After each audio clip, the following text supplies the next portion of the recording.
Paz, Senhor, meus irmãos em Cristo, muito obrigado por vocês estarem aí nesta lição hoje, a lição número 12. Quem vos fala é o vosso irmão em Cristo, professor Ronald. Eu sou professor do Instituto Teológico Metanoem e estamos aqui para auxiliar a todos os nossos irmãos que gostam, amam o conhecimento bíblico. Hoje a lição 12 diz testemunhando a grandeza de Deus.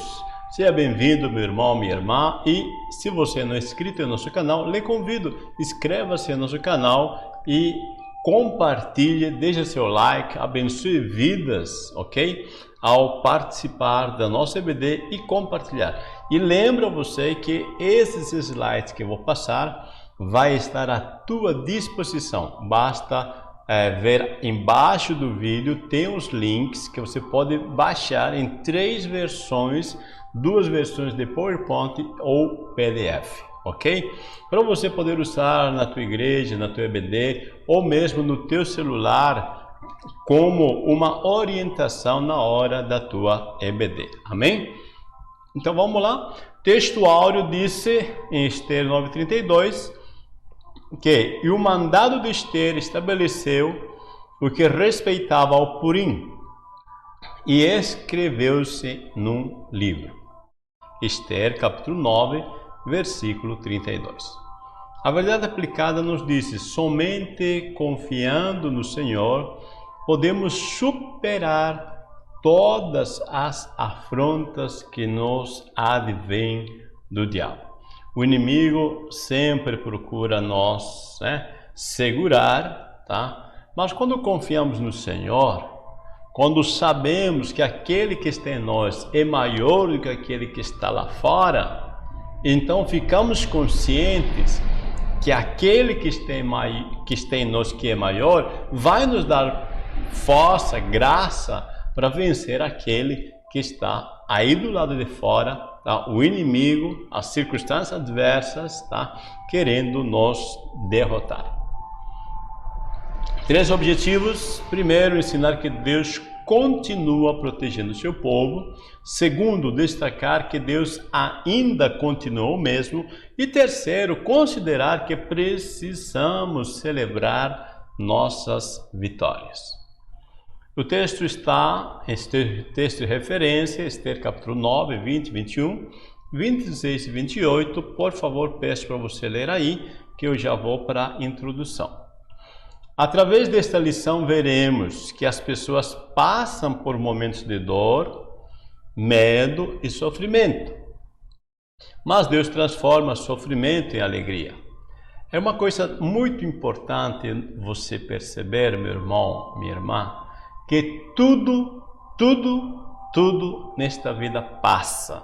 Só não passa a palavra de Deus, mas todas as demais coisas passam. É bem fácil, bem lógico você compreender quando você vê, por exemplo, as estações do ano. Primavera passa, verão passa, outono passa, inverno passa, tudo passa.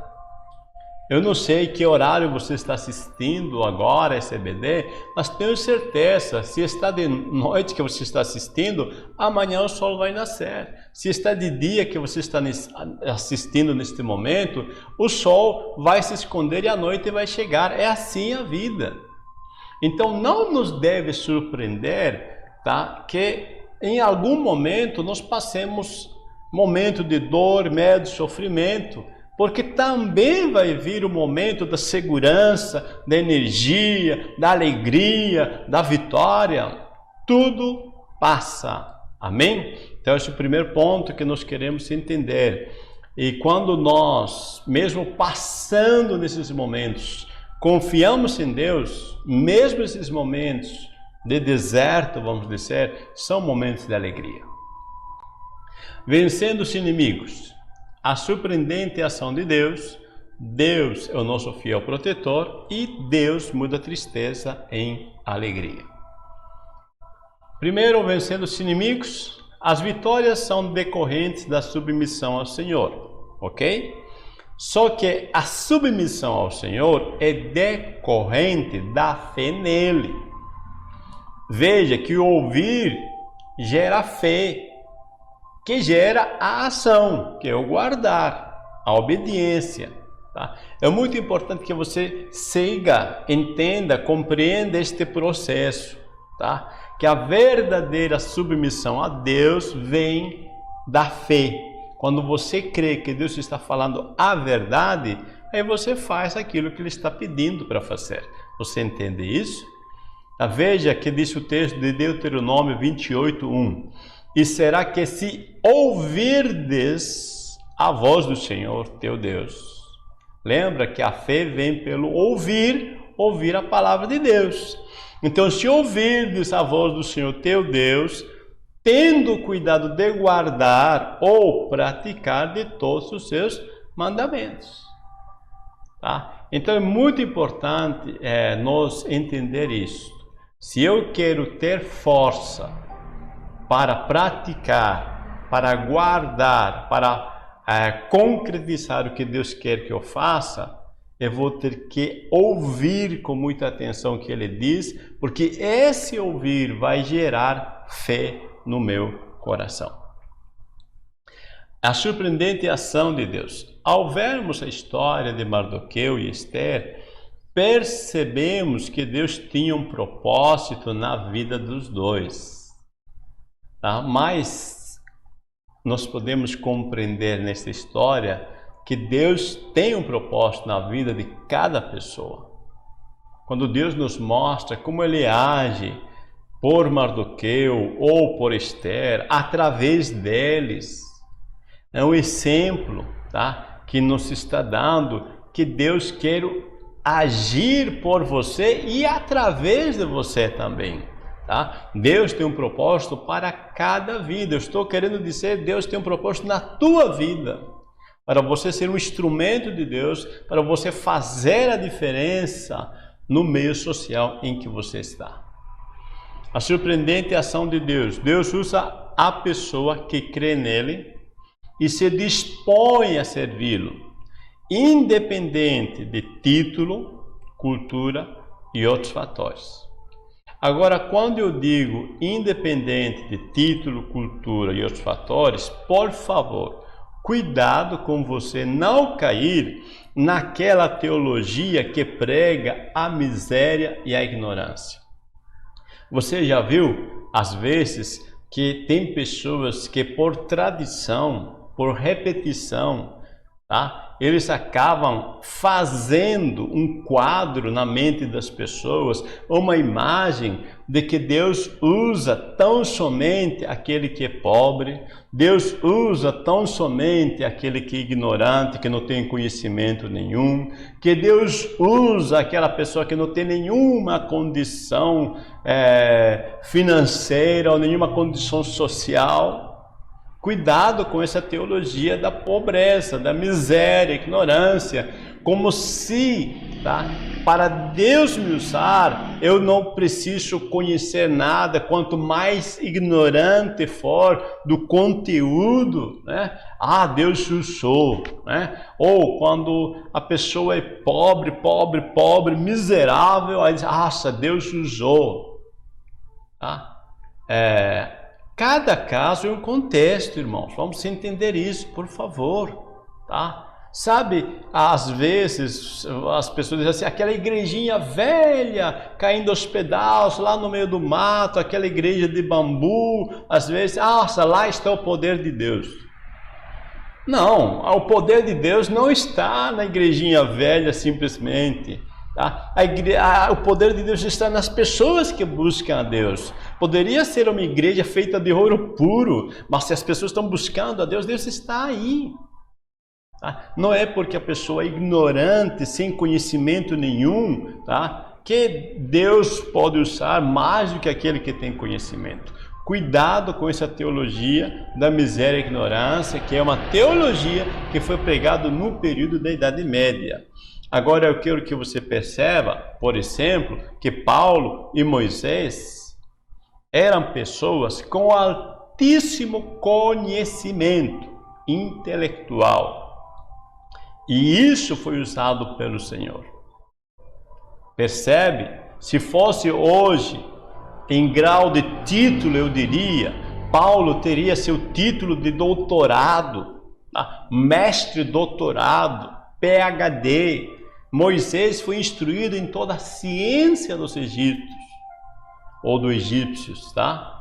Então, é muito importante quando nós percebemos isso para nos se libertar desse pensamento da teologia da miséria e da ignorância, tá? Que eu preciso ser ignorante, me manter na miséria para que Deus me use. Não precisa. Você pode ser um Moisés, você pode ser um Paulo, você pode buscar profundidade de conhecimento, porque, se você percebe, Paulo é o escritor que mais escreveu do Novo Testamento, o conteúdo do Novo Testamento. Deus precisa de um Paulo, Deus precisa de um Moisés. É claro que também Deus precisa de um Pedro, tá? Que só tem um grau de cultura mais básico, vou dizer. Tá? Então não caia nesse erro. Tá? Não depende de título, não depende de cultura, depende da pessoa crer em Deus e se dispor a servi-lo. Aí não importa se tem ou não tem título, tá? Se tem título, Deus usa, se não tem, também Deus usa. Tá? Quando a pessoa crê e se dispõe a servi-lo. Deus é o nosso fiel protetor. Após a vitória, o rei pergunta a Esther se ela teria outro requerimento. Então Esther pediu a ampliação da lei por mais um dia em Suzã e que os corpos dos 10 filhos de Amã fossem pendurados na forca. Essa questão de Esther pedir que seja pendurado na forca os 10 filhos de Amã, tenha cuidado de interpretar, tá? O que Esther está fazendo é algo dentro do seu contexto cultural daquele período. Era costume expor os corpos dos inimigos para representar que foi feita justiça e que eles são os vencedores, tá? Os vencedores penduram o corpo dessas pessoas, dos seus inimigos, mostrando que foi feita justiça. Isso, por exemplo, você vai ver em outro contexto, em 1 Samuel 31:10. Não é só o povo judeu, é uma questão cultural do período. 1 Samuel 31:10, você vai ver assim, o que os filisteus fizeram, tá? E puseram as suas armas no templo de Astarote, e o seu corpo, é o corpo de Saul, tá? E o seu corpo o afixaram no muro de Bet-seá, ou seja, deixaram de público o corpo de Saul, tá? Estão dizendo, nós vencemos, tá? Nós fizemos o que era justo para nós, tá? Independente se é filisteu ou não, isso ele se julga vencedor, ele expõe o inimigo no muro, tá? Ou seja, em lugar público. Deuteronômio 21, versículo 22, diz assim: quando também em alguém houver pecado digno do juízo de morte, e for morto, e o pendurares num madeiro. Tá vendo? Tá? Quando era feito, tá? Algo, foi feito um juízo, foi condenado, tá? Foi julgado como culpado, tá? E foi morto, depois de morto, aí penduravam no madeiro, para mostrar para todo mundo, tá? Que aquela pessoa foi julgada e foi condenada, culpado, tá? Então, aqui eu quero dizer que não é uma maldade de Esther pendurar os 10 filhos, tá? Aqui é uma questão cultural, mostrando para todo mundo que houve justiça, tá? Da parte de Deus, tá? Da parte social, tá? E que os judeus venceram este momento de batalha.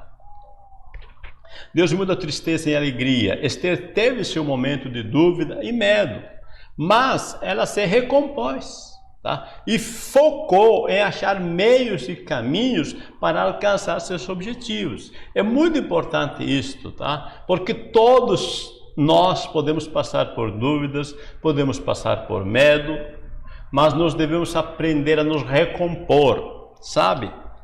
Sabe aquela bolinha de borracha que você aperta, amassa e volta? É assim, tá?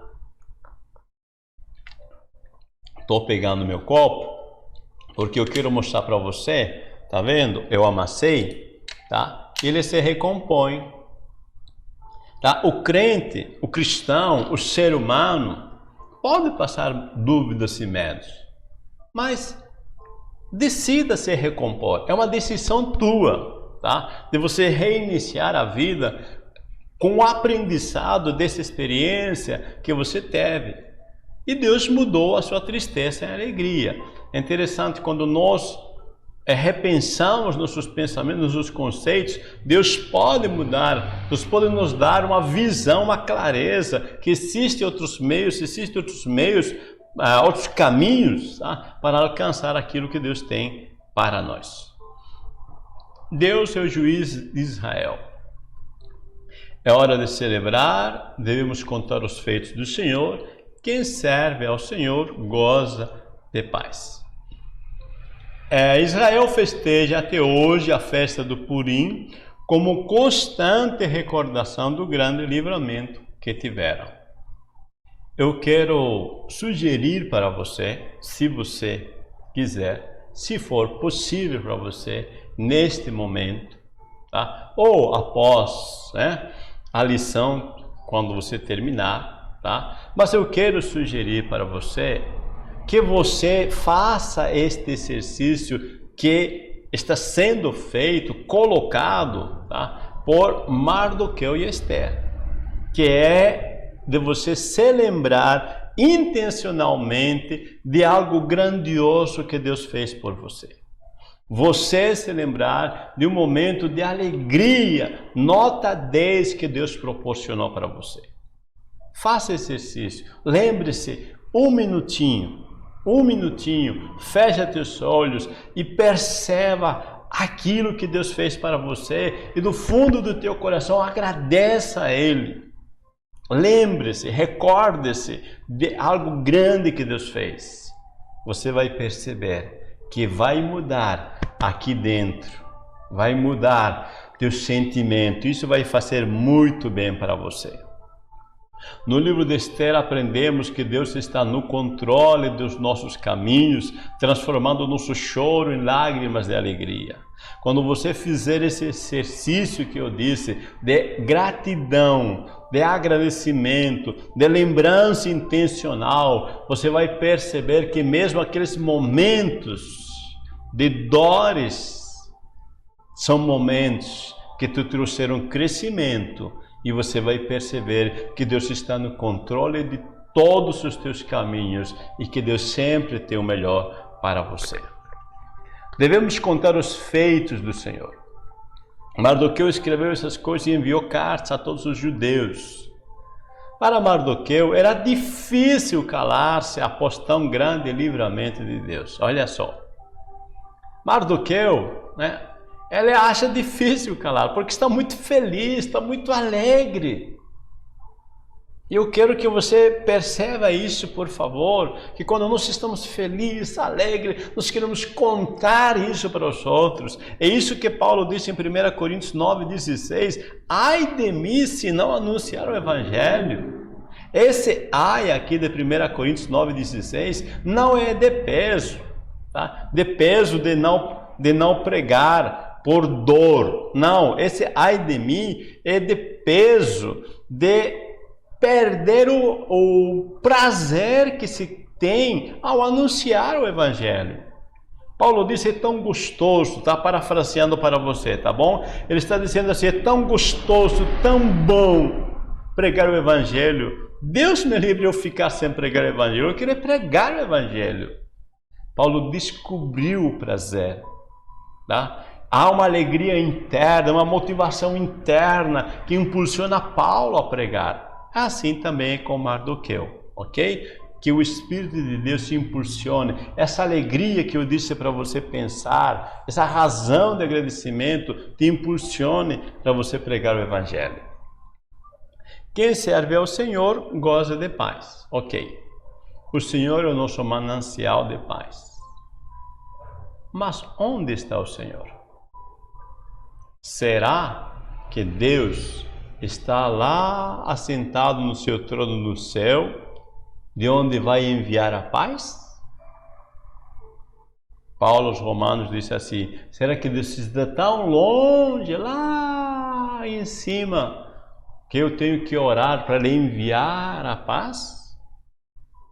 Ou será que Deus está dentro de você? Que Deus está em nós? Você percebe o que eu estou dizendo? Percebe isso? A paz está em você, meu irmão. A paz está em você, minha irmã. Se você tem Cristo, a paz está aqui dentro de você.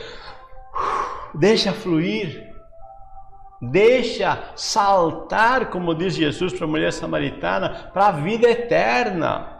Jesus disse, lembra para aquela mulher, disse, olha, da água que eu te der, tá? Vai saltar para a vida eterna, a paz.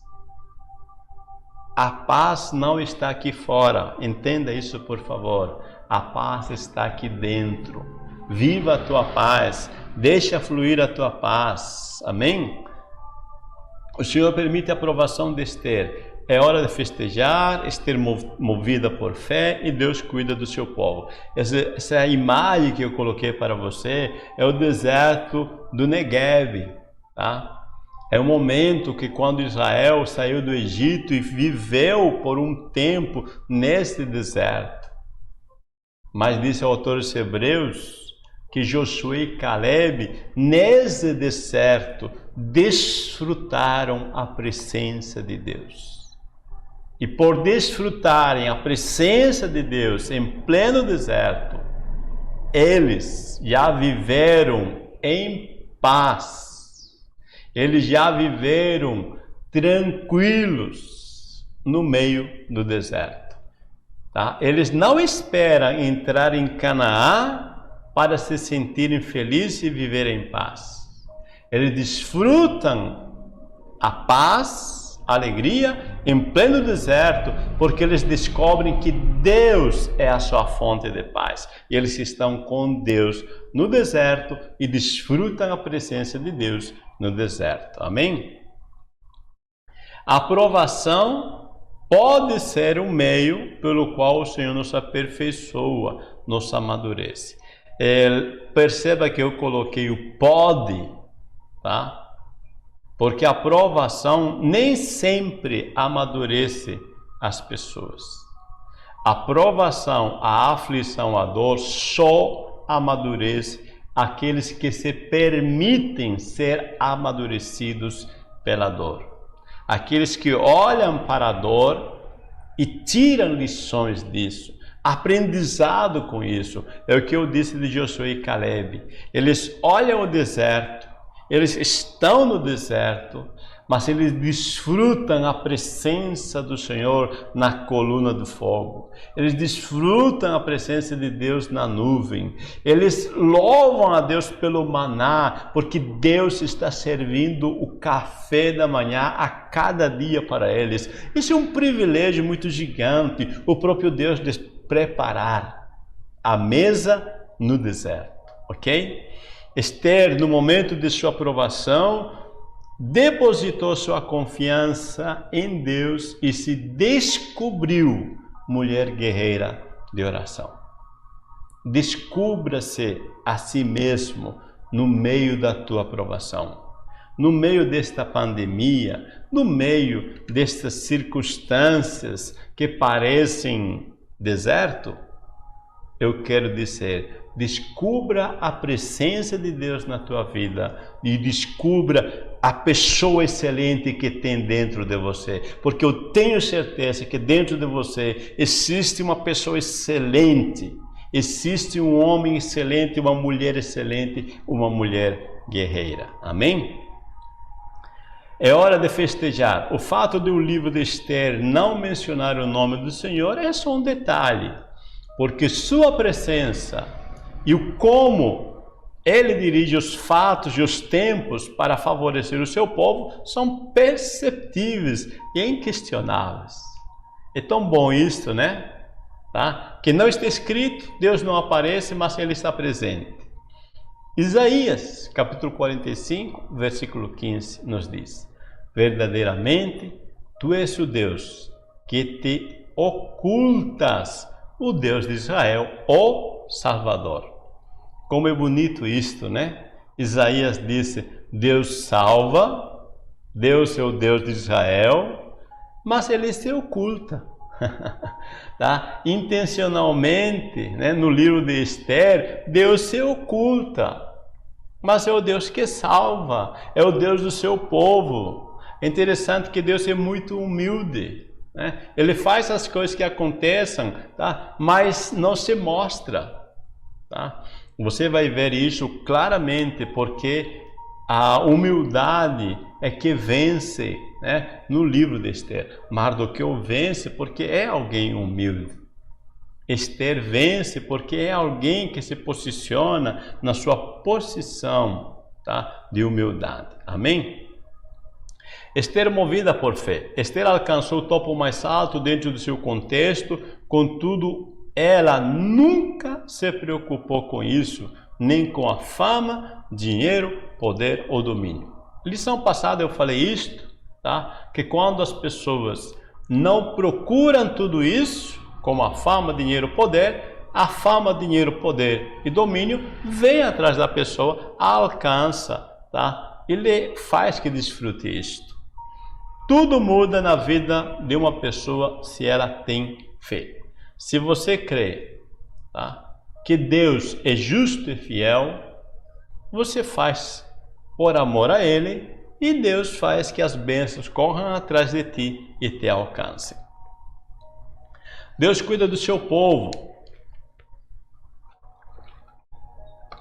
Jesus disse para Pedro: apacenta as minhas ovelhas.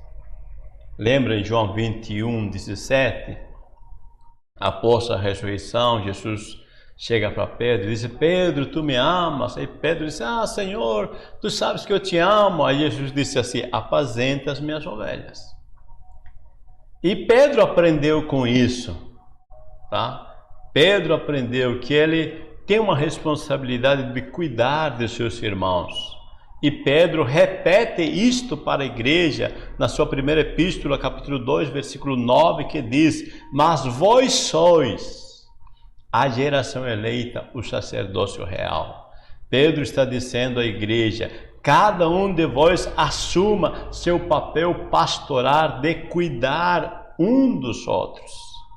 Então, devemos assumir a nossa posição pastoral mútua. Amém? Bom, meus amados irmãos e irmãs, nós chegamos à conclusão. Ensinamos que Deus continua protegendo o seu povo, destacamos que Deus ainda continua o mesmo, consideramos que precisamos celebrar nossas vitórias. Deus vos abençoe, uma boa EBD, em nome de Jesus.